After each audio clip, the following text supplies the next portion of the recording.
जय गुरु जी की प्यारी संगत को मेरा सादर प्रणाम। आज मुझे आपके साथ सत्संग करने का सौभाग्य प्राप्त हो रहा है। सत्संग का मतलब होता है सच का संग। इसमें हम पे हमारे साथ जो आप बीती है, जो मेहर हम पे गुरु जी ने की है, हम वो बताते हैं। और वो इसलिए कि जो बताता है उसका भी कल्याण है, जो सुनता है उसका भी कल्याण है। सबसे पहले मैं आपको एक दो बातें बता दूं। इस दरबार में, गुरु जी के दरबार में कोई भी तभी आ सकता है जब गुरु जी उसे बुलाएं, और उनके बुलाने के अनगिनत तरीके हैं। दूसरा, यहाँ पर सिर्फ दो रिश्ते होती हैं, एक आपका और गुरु जी का, डायरेक्ट 1:1। कोई भी बीच में नहीं आता। आपका माँ बाप, भाई बहन, माँ बाप बेटा, कोई बीच में नहीं आता। गुरु जी का हर एक के साथ 1:1 डायरेक्ट रिलेशनशिप होता है, और बाकी सब हम एक दूसरे के अंकल और आंटी हैं। गुरु जी सबको अंकल और आंटी कहते हैं, और हम भी वही करते हैं। यहां तक कि मैं अपनी वाइफ की बात करूंगा तो मैं कहूंगा मेरी आंटी। आज से लगभग 16 साल पहले 1997 में मेरा बड़ा बेटा 24 साल का था। उसको कैंसर हुआ था। उसका यहाँ ऑपरेशन हुआ एम्स में, न्यू दिल्ली में, जो कि इंडिया की one of the finest hospitals है। ऑपरेशन के बाद डॉक्टर्स ने कहा कि अब हम इसकी 9 महीने केमोथेरेपी करेंगे, बहुत स्ट्रांग डोजेस, पर ठीक होता है या नहीं, या अगर ठीक हो गया तो फिर 6-8 महीने या 1 साल बाद फिर हो जाती है, हम कुछ नहीं कह सकते, क्योंकि इस टाइप का कैंसर केमोथेरेपी रेजिस्टेंट है। हमने उसकी बायोप्सी अमेरिका में भी करवाई, और टाटा मेमोरियल हॉस्पिटल बॉम्बे में, जो कि इंडिया की ओल्डेस्ट एंड बेस्ट हॉस्पिटल है फॉर कैंसर, वहां पर भी करवाई। उन्होंने कहा इस टाइप का कैंसर तो 2-4 साल के बच्चे को होता है और वो हमेशा मर जाता है। मेडिकल साइंस में इसका कोई जवाब नहीं है, आप बेटे को भूल जाइए। जितना जल्दी आप उसे भुला दें उसके लिए भी अच्छा होगा, और आपके लिए भी। यहां तक कि उन्होंने हमें कहा कि कुछ मत कीजिए। अगर आपने कुछ किया तो हो सकता है आप उसकी जिंदगी कुछ दिन या कुछ हफ्ते बढ़ा सकें, पर आप सिर्फ उसकी और अपनी दोनों की परेशानी बढ़ा देंगे। उसको जाने दीजिए। आप समझ सकते हैं हमारी क्या हालत हुई होगी। पर अब हमें लगता है कि शायद ये गुरु जी की लीला थी हमें अपनी शरण में बुलाने की, क्योंकि अगर ये नहीं होता तो जैसी मेरी जिंदगी जा रही थी, हम शायद गुरु जी के यहां जाते ही नहीं। मैं गवर्नमेंट ऑफ इंडिया का एडवाइजर था, और मेरी आंटी गवर्नमेंट ऑफ इंडिया में चीफ मेडिकल ऑफिसर थी। जैसे गुरु जी की मर्जी, बेटे के कैंसर होने के लगभग 3 महीने बाद मेरी आंटी के किसी कलीग ने बताया कि ऐसे गुरु जी हैं। तब हम पहली बार गुरु जी की शरण गए। और सच तो ये है कि हम इसलिए नहीं गए कि हमें गुरु जी में कोई बहुत विश्वास था, नहीं, सिर्फ इसलिए कि हम मजबूर थे। हमारे पास और कोई रास्ता ही नहीं था, और कोई द्वार था नहीं जो हम खटखटा सके। पहले दिन गुरु जी ने मेरे बेटे को सिर्फ 2 अक्षर बोले, कल्याण कीता। पर उन 2 अक्षरों में हमें क्या कुछ मिल गया, और अभी तक इस पल तक जो मिल रहा है इतना ज्यादा है कि मुझ में शक्ति नहीं है कि मैं आपको बता सकूं, और आप सोच नहीं सकते। सबसे पहले तो मैं आपको बेटे का बताऊं। लगभग 3 महीने बाद जब उसका सीटी स्कैन हुआ, एब्सोल्युटली अनबिलीवेबल रिजल्ट कि शरीर में कैंसर का नामो निशान नहीं है। फिर 6-6 महीने बाद, फिर 1-1 साल बाद सीटी स्कैन होता रहा, और हर बार सेम रिजल्ट कि शरीर में कैंसर का नामो निशान नहीं है। और जो डॉक्टर्स कहते थे कि आप बेटे को भूल जाइए, कहने लगे आप भूल जाइए कि इसे कभी कुछ हुआ था, he is absolutely all right. फिर गुरुजी कहने लगे मुंडे दाव्या कर लो, मुंडे दाव्या कर लो। हमने लगभग 2 साल अपनी पूरी कोशिश कर ली, पर कहीं बात नहीं बनी। गुरुजी कहते रहे और हम कोशिश करते रहे। आखिर एक दिन जब गुरुजी ने मेरी आंटी को बोला मुंडे दा ब्याह कर ले, कहती है गुरुजी लड़की भी आप ही दिलाइए, क्योंकि ये हमारे बस का काम नहीं था। गुरुजी ने कहा ठीक है, तो पंजाबी कुड़ी दिलवाएंगे, हम सिंधी हैं। हमने कहा गुरुजी न्यूज़पेपर में ऐड दें, क्या करें, कैसे होगा? कहते हैं नहीं नहीं, चुप करके बैठ जाओ, घर बैठे कुड़ी आ जाएगी। अब हमें और क्या चाहिए, हम भी चुप करके बैठ गए। लगभग 2 साल बीते। जैसे गुरुजी ने कहा था, घर बैठे पंजाबी कुड़ी आ गई। आप सोच रहे होंगे ये कैसे हुआ। बेटा कंप्यूटर इंजीनियर है, दिल्ली में लोधी रोड पे सीजीओ कॉम्प्लेक्स है, जहां पर गवर्नमेंट ऑफ इंडिया के बहुत ऑफिसेस हैं, ये भी वहां पर काम करता है। एक दिन वो कैंटीन में बैठा हुआ था, एक लड़की आई, अच्छे खासे गुड फैमिली की, पढ़ी लिखी, एमसीए। पहले तो इससे किसी कलीग के बारे में पूछा कि मैंने उसके अंडर ट्रेनिंग की है, अब वो कहाँ है। इसने बताया कि नहीं, उसको वो तो ये ऑफिस छोड़ के चला गया है। फिर वो 1-2 बार मिली, उसके बाद एक दिन इसको कहती है कि मेरे पेरेंट्स आपके पेरेंट्स से मिलना चाहते हैं मैट्रिमोनियल के लिए। इसने बताया कि देखो ये मेरी हिस्ट्री है, मुझे इस टाइप का कैंसर हो चुका है, आज मैं गुरुजी की कृपा से ठीक हूं, पर मैं सच्चाई तुमसे छुपाना नहीं चाहता। कहती है कोई बात नहीं। उसके पेरेंट्स हमारे यहाँ आए, प्रपोज किया, हमने गुरुजी से पूछा, गुरुजी कहते हैं हाँ कर लो ब्याह। शादी हो गई। शादी के बहुत जल्द बाद गुरुजी ने मेरे बेटे को कहा अब अपनी फैमिली बढ़ा।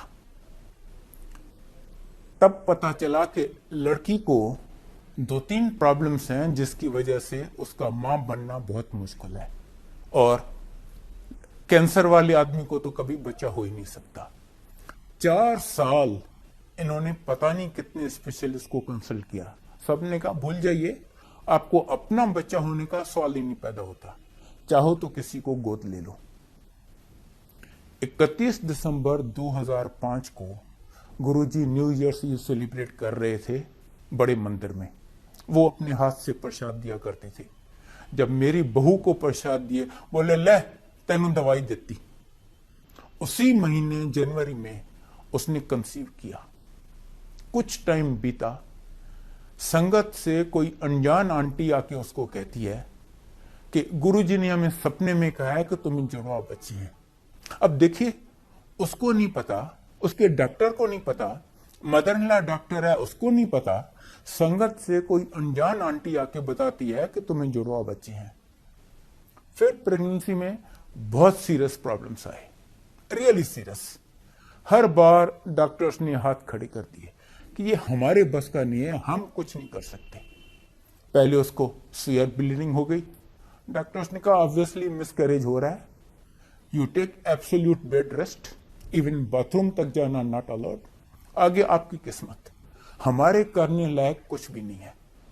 इसके बाद बच्चों का प्लेसेंटा मां से अलग हो गया, मतलब बच्चों को ब्लड सप्लाई, ऑक्सीजन कुछ भी नहीं मिलेगा। डॉक्टर्स ने कहा अब तो अगर कोई 1% 2% उम्मीद थी ना, अब तो वो भी गई, अब तो भूल जाओ इस प्रेगनेंसी को। पर इनकी मेहर के आगे तो कोई जवाब नहीं है। इनकी कृपा देखिए, उस हालत में भी जब बच्चों को ब्लड सप्लाई, ऑक्सीजन कुछ भी नहीं मिल रहा, प्रेगनेंसी चलती रही। वो 22 अक्टूबर को ड्यू थी। गुरुजी ने उसे डेट तक पहले बता दी, 21 सितंबर, और 21 सितंबर को उसने जुड़वा बच्चे डिलीवर किए, लड़का और लड़की। गुरुजी मेरे बेटे को कहते हैं देखो मैंने एक झटके में तुम्हारी फैमिली कंप्लीट कर ली, इवन मेरे से तुम्हें फिर नहीं मांगना पड़ेगा। और मेरी आंटी को कहती है आंटी कभी वेख्या है, कभी सुनिया है कैंसर वाले बंदे नू बचा हो जाए, मैं तेरी डॉक्टरी फेल कर देती। ये हैं हमारे गुरुजी, साक्षात शिव जी। आप उन्हें शिव जी कहिए, महाशिव कहिए, परमेश्वर कहिए, whatever, he is the ultimate. उनके ऊपर कुछ भी नहीं है, कुछ भी नहीं। शिव पुराण में लिखा है कि शिव जी ने ब्रह्मा, विष्णु और महेश पैदा किए और उनको काम डिवाइड कर दिया। ब्रह्मा जी का काम था सृष्टि की रचना करना, विष्णु जी का उसका धर्म अनुसार पालन पोषण करना, और रुद्र का जब पाप बहुत बढ़ जाए तो सर्वनाश, प्रलय कर देना, ताकि नई सृष्टि की धर्म अनुसार रचना हो सके। ब्रह्मा जी से सृष्टि की रचना नहीं हो रही थी। उन्होंने शिव जी को रिक्वेस्ट किया, महाराज ये काम भी आप ही कीजिए। शिव जी ने फटाफट अपने जैसे कई शिवगण पैदा कर दिए, सब 3 आंखों वाले, जटाधारी, नीलकंठ। ब्रह्मा जी कहते हैं नहीं महाराज, नहीं, ऐसे नहीं, आप ऐसे जीवों की उत्पत्ति कीजिए जो जन्म मरण के चक्कर में चलते रहें, जो जीवन मृत्यु से डरते हों। शिव जी कहते हैं नहीं, ऐसे पापी जीवों को मैं नहीं पैदा करूंगा, ऐसे जीवों की उत्पत्ति तो तुम ही करो। मैं कभी कभी गुरु बन के पृथ्वी पर उनका कल्याण करने के लिए आऊंगा, और इस बार वो हमारे गुरु जी के रूप में हमारा कल्याण करने के लिए आए थे। गुरु जी बार बार कहते थे, मैं सिर्फ अपनी संगत का कल्याण करने के लिए आया हूं। आपको पता ही नहीं मैं कितने जन्मों से आपके साथ जुड़ा हुआ हूं, मैं अपनी उस संगत को इकट्ठा करने के लिए आया हूं। इसीलिए यहां पर कोई नया पुराना नहीं है, कोई छोटा बड़ा, अमीर गरीब, कोई भेदभाव नहीं है। अगर है तो एक छोटा सा भेद है। गुरु जी कहते हैं जो बड़े लोग हैं, जो अमीर हैं, वो मेरे पास आते हैं, जो छोटे लोग हैं उनके पास मैं जाता हूं। और गुरुजी सबको इतना ब्लेस करते हैं, without any distinction, without any भेदभाव। जैसे आप सूरज के सामने जाएं, सूरज सबको रोशनी देता है विदाउट एनी डिस्टिंक्शन। गुरुजी भी कहते हैं मेरी शरण में जो बड़े से बड़ा पापी आ गया, मैं उसे भी ब्लेस करूंगा। I am duty bound to bless. Guru ji कहते हैं आपके 90% कर्म मैं माफ कर देता हूं, और वो सिर्फ एक शिव जी ही कर सकते हैं। और बाकी 10% भी कहते हैं मैं आपको भुगताऊंगा, आपसे वो भी नहीं भुगते जाएंगे। और वो मैं आपसे इसलिए भुगताऊंगा ताकि आपका सब जन्मों के लिए अकाउंट क्लियर हो जाए, ना आप इस जन्म में सफर करेंगे ना और किसी जन्म में। उनके गुण तो इतनी हैं कि मैं क्या, अगर मां सरस्वती अब से लेके इटर्निटी तक डिस्क्राइब करे तो भी नहीं डिस्क्राइब कर सकती। पर मैं आपको उनके बारे में कुछ बताता हूं। गुरुजी अपने पूरे जीवन में कभी 1 सेकंड भी नहीं सोए, 1 सेकंड नहीं सोए। कहते थे रब किस तरह सो सकता है, रब सो जाए तो प्रलय ना आ जाए, सृष्टि कौन चलाएगा। संगत से उन्हें बहुत प्यार है, बस जब संगत है वो संगत के साथ बैठे हैं, और हरेक की तकलीफ, मुसीबत, परेशानी, किसी का डायबिटीज, किसी का आर्थराइटिस, किसी का हार्ट ब्लॉकेज अपने ऊपर ले लेते हैं। जब संगत डिस्पर्स हुई तब तप में लगे रहते हैं, और तब से धीरे धीरे उसको वो खत्म करते हैं। वो अजन्मा है, अकाल है, अजूनी है, ना कभी उनका जन्म हुआ है, ना कोई मध्य है, ना कभी अंत होगा। गुरुजी अपने पूरे जीवन में कभी 1 सेकंड भी नहीं सोए, बस संगत के साथ और उनका कल्याण करने में लगे रहे हैं। गुरुजी जब चलते थे उनके पांव जमीन पे नहीं होते थे, वो जमीन से ऊपर चलते थे। हम उनके साथ चल रहे हैं, हमारे जूतों को इतनी इतनी मिट्टी लगी हुई है, या बारिश है तो कीचड़ लगा हुआ है। गुरुजी के जूते आप देखेंगे नीचे ऊपर से चमक रहे हैं, क्योंकि वो जमीन को टच ही नहीं करते, उसके ऊपर चलते हैं। एक बार बड़े मंदिर के गेट पे फ्रेश कंक्रीटिंग हुई थी, तो सेवादारों ने दोनों साइड पे 2-2 ईंटें रख के उसके ऊपर एक फट्टा रखा था कि लोग उससे जाएं, नहीं तो कंक्रीट पे सबके निशान पड़ जाएंगे। गुरुजी आए वहां पर, गुरुजी तो कंक्रीट के ऊपर चले गए। किसी ने देखा, उसने सोचा शायद कंक्रीट सूख गई है, उसने हल्का सा एक उंगली से कंक्रीट को टच किया तो उसके फिंगरप्रिंट्स के निशान कंक्रीट में आ गए। पर गुरुजी चल के गए, कहीं उनका निशान नहीं आया। जो बहुत सिंपल वर्ड्स में कहते हैं कि God is omniscient, omnipresent and omnipotent. हमने वो तीनों गुण गुरुजी में अनेक बार देखे हैं, and in unlimited mayor, unlimited mayor में। मैं आपको कुछ इंस्टेंसेस सुनाता हूं। पहले ओमनीसेंट का सुनाता हूं। वो हरेक के मन की हर बात जानती हैं। एक बार उनके यहां 3 दोस्त आए एम्पायर स्टेट में, जहां गुरुजी संगत करते थे। जब वहां से वो निकले, उन्होंने सोचा चलो सीरियस काम बहुत हो गया है, अब थोड़ा एंजॉय करते हैं। वो गए रेस्टोरेंट में, जाके उन्होंने शराब और कबाब ऑर्डर किए। आपने देखा होगा कई लोग यहाँ पर गुरुजी की फोटो लगाते हैं, उन्होंने भी बाय चांस तीनों ने लगाई हुई थी, तो जिसकी तरफ देखे सामने गुरुजी की फोटो देख रही है। उनका नहीं नहीं ये अच्छा नहीं लगता।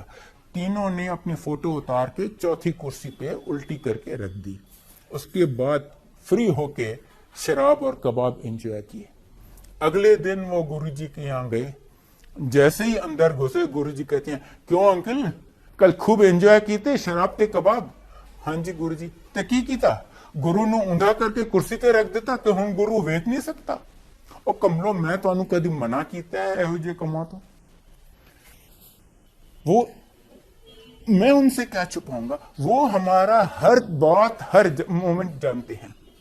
द मोमेंट आप उनके सामने जाएं, आपके अगले पिछले सब जन्मों का सीटी स्कैन हो जाता है। He knows everything about you and he is present everywhere.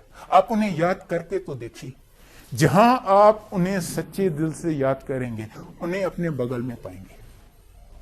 एक बार दिल्ली में उनका कोई भगत बहुत बीमार था।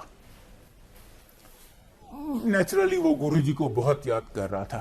अचानक दरवाजे पे नॉक हुई, इन्होंने दरवाजा खोला, देखा सामने गुरुजी। बहुत खुश हुए, गुरुजी अंदर आए, उसको ब्लेस किया, उसकी सारी तकलीफें तो वहीं दूर हो गईं। 5-7 मिनट गुरुजी बैठे। जाते वक्त गुरुजी कहते हैं, देखो मुझे छोड़ने कोई नहीं आएगा, मैं खुद चला जाऊंगा और मेरे जाने के 10 मिनट बाद तक कोई ये दरवाजा नहीं खोलेगा। उन्होंने वैसा ही किया। 10 मिनट बाद जब उन्होंने दरवाजा खोला, उन्होंने सोचा अरे गुरुजी तो आजकल जलंधर में है, वो दिल्ली आए हुए हैं, पता तो लगाएं गुरुजी कहाँ रुके हैं, कल फिर जाके उनकी ब्लेसिंग्स ले लेंगे। उन्होंने जलंधर के मंदिर में फोन किया जहां गुरुजी बैठते थे। किसी सेवादार ने फोन उठाया, इन्होंने पूछा, अंकल वो गुरुजी दिल्ली में किसके यहाँ रुके हैं? तो वो कहता, गुरुजी दिल्ली में? गुरुजी तो यहाँ मेरे सामने बैठे हुए हैं। वो हर जगह है, हर जगह है, सिर्फ अपने भगत को ब्लेस करने के लिए जब जहां वो प्रकट हो जाते हैं। उनसे कोई बात छुपी नहीं है, त्रिकालदर्शी हैं। एक बार उनके यहां कोई गया, कहता गुरुजी आज मैं पहली बार आपके दर्शन कर रहा हूं। गुरुजी कहते हैं नहीं, हम 20 साल पहले मिल चुकी हैं। उसने जिद किया, नहीं गुरुजी मैं आज पहली बार आपके दर्शन कर रहा हूं। गुरुजी कहते हैं याद कर, आज से 20 साल पहले वो जो देहरादून के पास वो फलां जंगल है ना, वहां पर कोई महापुरुष बैठा तप कर रहा था। आप वहां पर गए, आप 5 फूल लेके गए, वो वहां पर रखे, कुछ देर वहां बैठे और 2 फल उठाए और एज प्रसाद उनको लेके तुम चल दिए और 3 फल वहीं छोड़ के गए। ओ मैं ही तो था जिसके सामने तुम बैठे थे।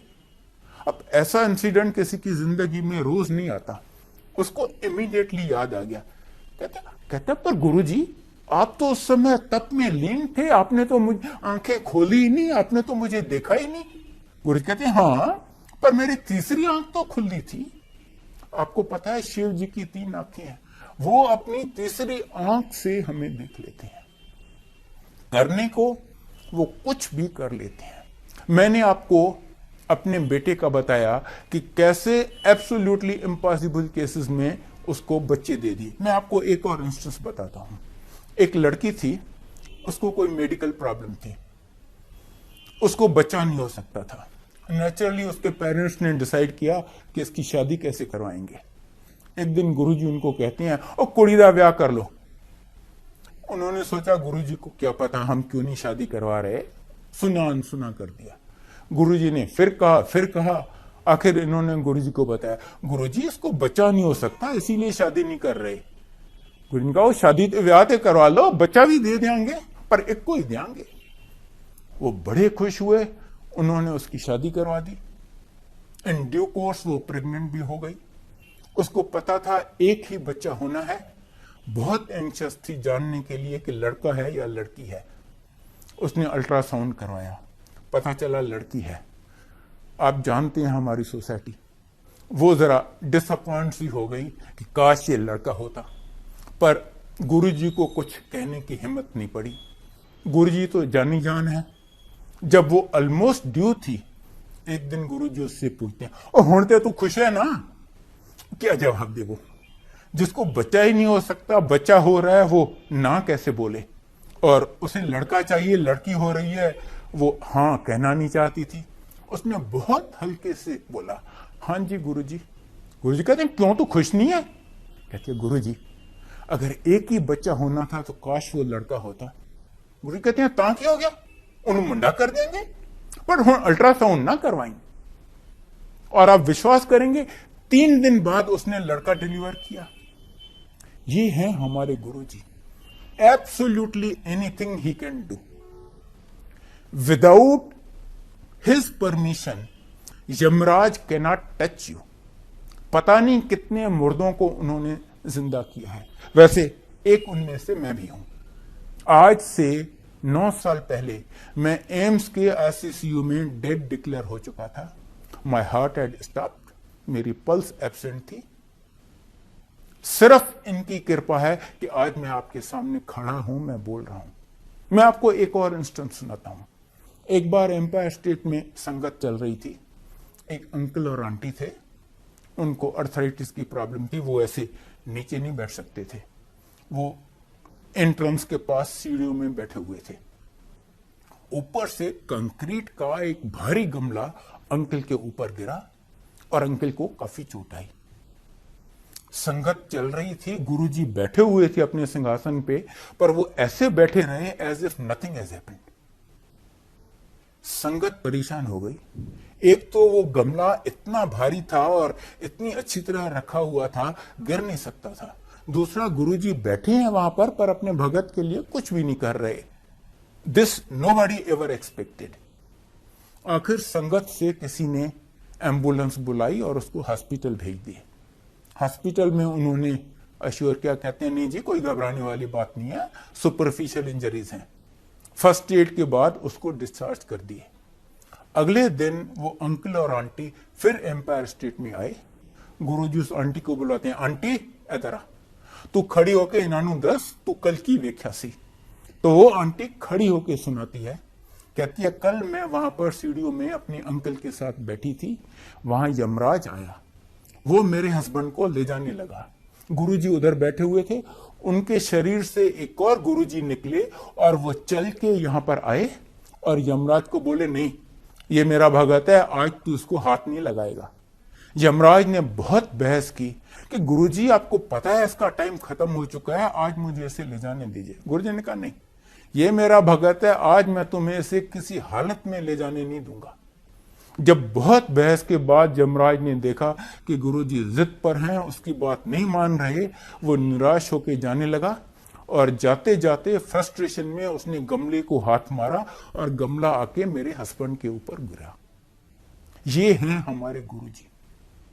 बड़ी से बड़ी बीमारी और कुछ नहीं है तेनू वहम ना की कर, ये कह के ठीक कर दिया।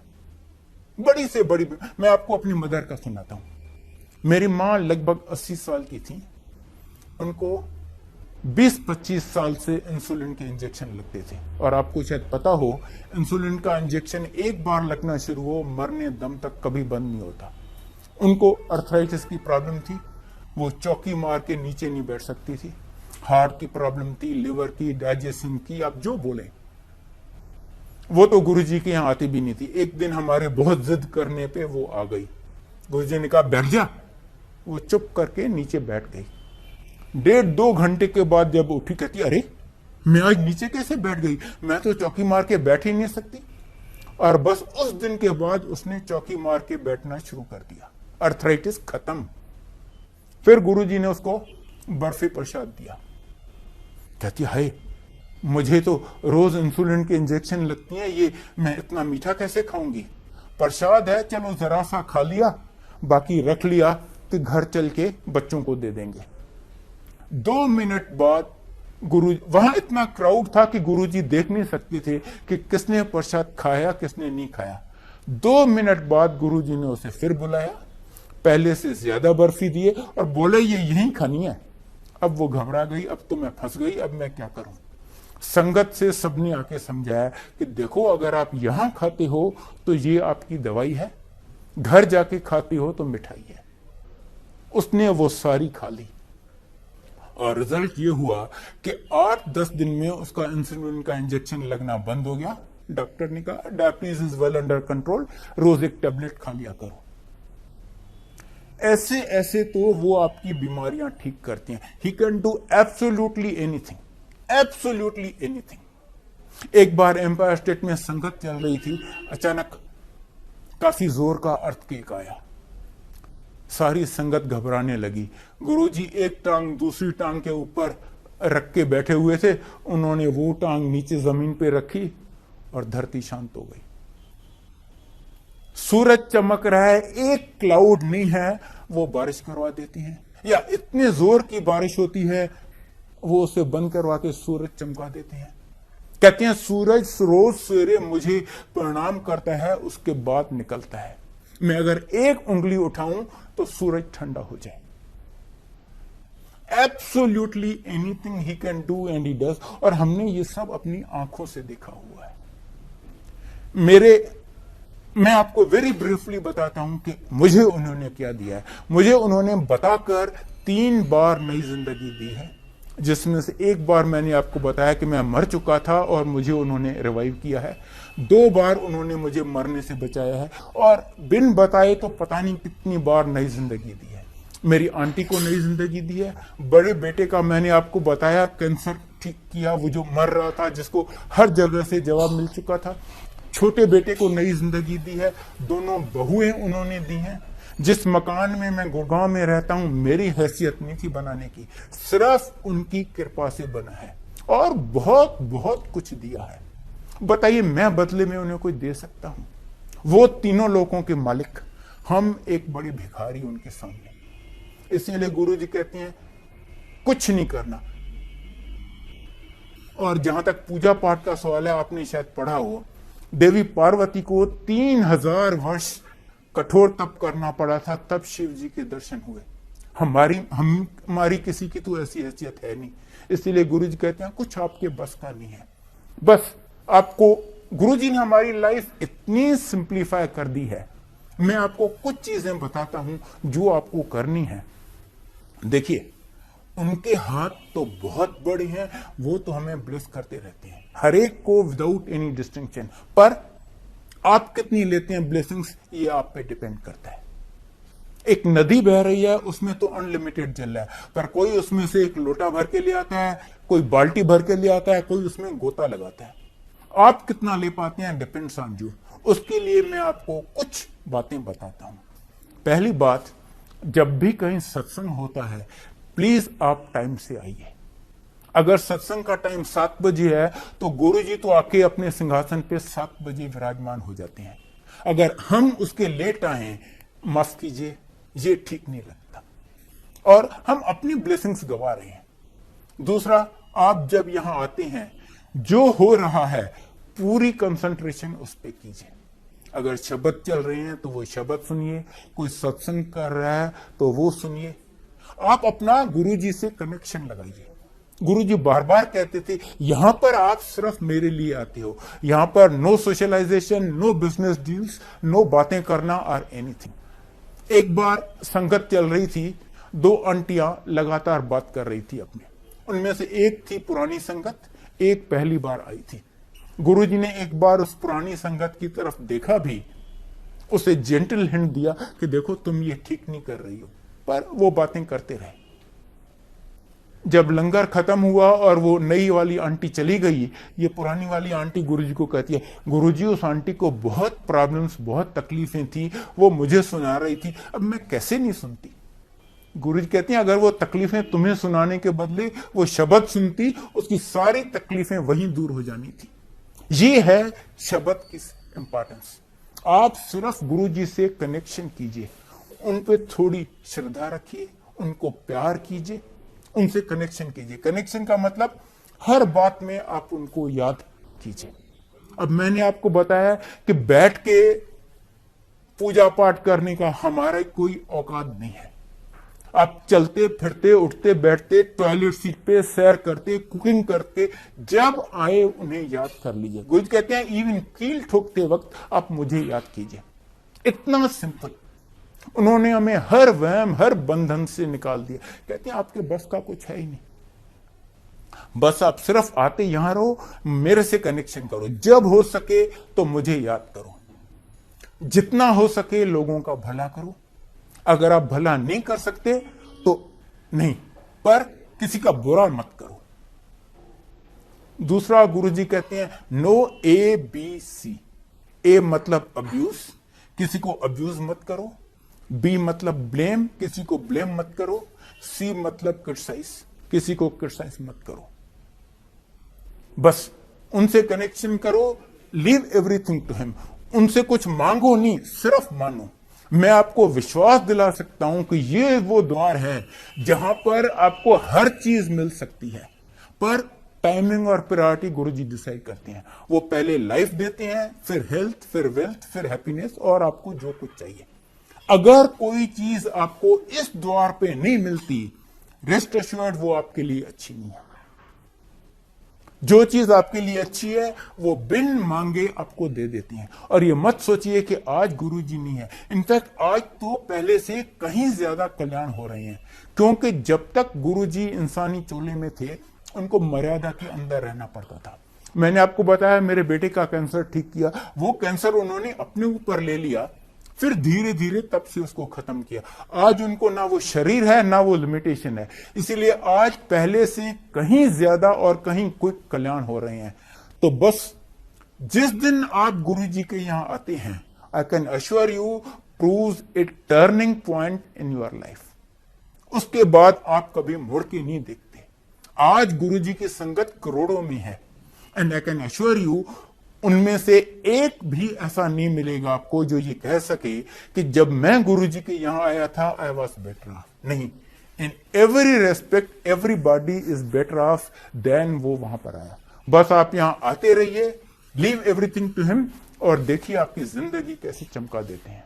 मैं आपको एक इंस्टेंस बता रहा हूं कि गुरुजी अपने भक्तों की लाज कैसे रखते हैं।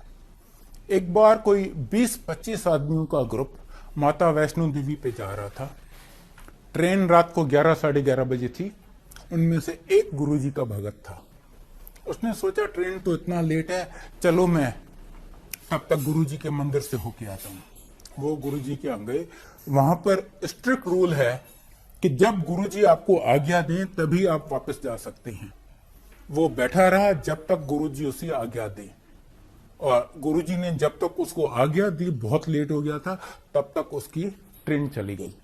और ऐसा हुआ कि बाय चांस जो 20-25 लोग जा रहे थे सबकी टिकटें इसी के पास थी। जब गुरुजी ने उसे आज्ञा दी और वो स्टेशन पे पहुंचा तो उसके सब दोस्त उस पर बहुत गर्म हो गए। यार तुम अच्छी आदमी हो, पता नहीं कौन से गुरु के पास चले गए और हमारी भी इतनी बढ़िया ट्रिप वैष्णो देवी की मिस करवा दी। अच्छे रिस्पॉन्सिबल आदमी हो तुम तो। इसके पास तो कोई जवाब था नहीं। सामने से एक टीटी दौड़ता हुआ आया। कहते हैं क्या है भाई साहब, किस बात पे इतना शोर हो रहा है? उन्होंने कहा देखो ना, ये पता नहीं कौन से बाबे के पास चला गया और हमारी ट्रेन मिस करवा दी। तो टीटी कहता है क्या बात है? वो एक नई ट्रेन शुरू हुई है ना, श्रद्धा एक्सप्रेस, वो वहां खड़ी है सामने प्लेटफॉर्म पे, आप उसमें चले जाइए ना। वो अभी रिसेंटली शुरू हुई है, कई लोगों को उसका पता भी नहीं है, तो आपको उसमें जगह मिल जाएगी। ये गए उस प्लेटफॉर्म पे, देखा ट्रेन खड़ी है जिसमें एक भी पैसेंजर नहीं है। Can you imagine? इंडिया में ट्रेन जिसमें एक भी पैसेंजर नहीं हो। ये सब एक डिब्बे में बैठे और जैसे ही बैठे ट्रेन चलना शुरू हो गई, इनको जम्मू ले गई। वहां से ये गए माता पे, दर्शन किए, बहुत अच्छे। जब वापस आए इन्होंने सोचा यार ये ट्रेन तो बहुत अच्छी है, जाते वक्त हमें इतना लेट चली फिर भी हमारी शेड्यूल ट्रेन से भी पहले पहुंचा दिया, चलो हम इस ट्रेन से चलते हैं। गए बुकिंग विंडो पे कि जी हमारा ये टिकट चेंज कर दीजिए, हम श्रद्धा एक्सप्रेस से वापस जाना चाहते हैं। वो बुकिंग विंडो क्लर्क कहता है कौन सी श्रद्धा एक्सप्रेस, ऐसी तो कोई ट्रेन है ही नहीं। कहते हैं यार कमाल करते हो, 2 दिन पहले तो हम इस ट्रेन से आए हैं। कहते हैं जनाब अगर ऐसी कोई ट्रेन होती तो सबसे पहले मुझे ही पता होता, ऐसी कोई ट्रेन नहीं है। उसके बाद ये अपनी नॉर्मल ट्रेन से वापस आए। अगली बार जब ये गुरुजी के यहाँ गया, गुरुजी इसको कहते हैं क्यों अंकल कैसी रही जम्मू की ट्रिप? फिर गुरुजी कहते हैं जब अपने भगत पे बन आती है ना तो गुरुजी को कुछ करके दिखाना पड़ता है। वो श्रद्धा एक्सप्रेस उन दिनों थी ही नहीं कोई, उससे कोई 5-7 साल बाद अब शुरू हुई है, 2 साल हुए हैं ये ट्रेन शुरू हुई है, श्रद्धा एक्सप्रेस। ये हैं हमारे गुरुजी, और इस हद तक वो जाते हैं हमारी लाज रखने के लिए। मैं आपको फाइनली एक इंस्टेंस बताता हूं, रादर 1.5 इंस्टेंस बताता हूं। एक बार एक आंटी आई उनके पास, कहती है गुरुजी कल मैं मथुरा जा रही हूं, वहां पर सुना है राधा और कृष्ण की एक इतनी सुंदर मूर्ति है, अगर आप उसकी आंख में आंख डाल के देखो ना, आपकी मन की इच्छा पूरी हो जाती है। गुरुजी कहते हैं ये देख, वहीं पर अपने अंदर उसके दर्शन करवा दी। कहते हैं सब तो मेरे से ही निकले हैं। एक सरदार आया उनके पास, गुरुजी ने पूछा की चाहिए तेनों? कहते हैं गुरुजी मुझे गुरु नानक देव के दर्शन करवा दो। कहते हैं ये देख, वहीं पर गुरु नानक देव क्या 10 गुरुओं के दर्शन अपने शरीर में करवा दिए। एक बार वो एम्पायर स्टेट में बैठे थे, संगत का दिन नहीं था, उनके पास 3 सरदार आए, तीनों बहुत 7 फीट से ज्यादा लंबे आए, सीधा गुरुजी के कमरे में चले गए। वहां गुरुजी ऊपर बैठे हुए थे, ये नीचे बैठ गए। गुरु कहते हैं हाँ जी आपकी क्या सेवा की जाए? कहते नहीं महाराज सेवा तो हम करने आए हैं। वो गए किचन में, जाके कढ़ा साहब का प्रसाद बना के ले आए, गुरुजी को ऑफर किया, गुरुजी ने भोग लगाया, उसके बाद उन तीनों को दिया एज प्रसाद। उन्होंने वो प्रसाद लिया, कुछ देर बातचीत होती रही और फिर तीनों उठे और चल दिए।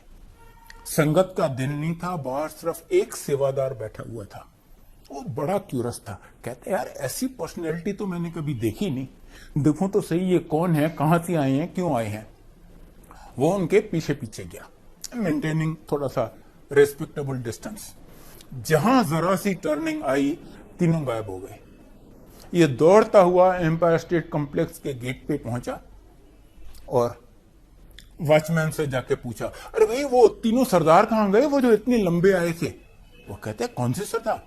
और मैं 2.5 घंटे से ड्यूटी पे हूं, ऐसा कोई सरदार ना यहां से अंदर गया है ना कोई बाहर आया है। ये और कुछ तो कर नहीं सकता था, वापस आ गया।